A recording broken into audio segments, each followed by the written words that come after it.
Hey bestie, oh my god, dah Markus Bukit Bintang tak ada queue langsung ya. So, apa lagi? Jemputlah diri sendiri untuk masuk. Selalu tak nak datang sebab asyik kena queue panjang gila ya.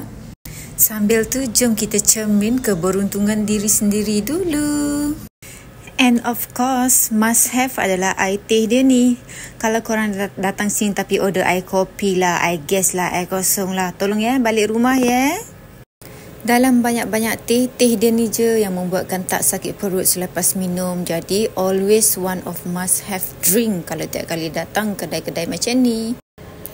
Oleh kerana kita orang makan 2 orang saja, jadi kita orang decide jangan order banyak-banyak. Jangan tamak-tamak. Sebab nanti takut bungkus bawa balik kita orang takkan habis. By the way, ini first time Marina makan beef dengan hummus ni, okay?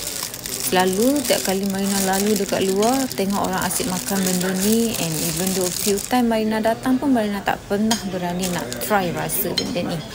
And by the way, sedap ya. Marina betul-betul suka.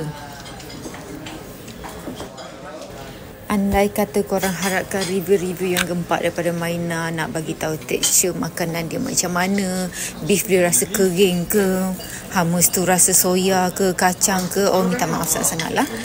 Tapi apa yang Marina boleh share adalah ini adalah salah satu kedai kalau Marina craving makanan-makanan Arab, Marina akan cuba untuk datang dan queue last time.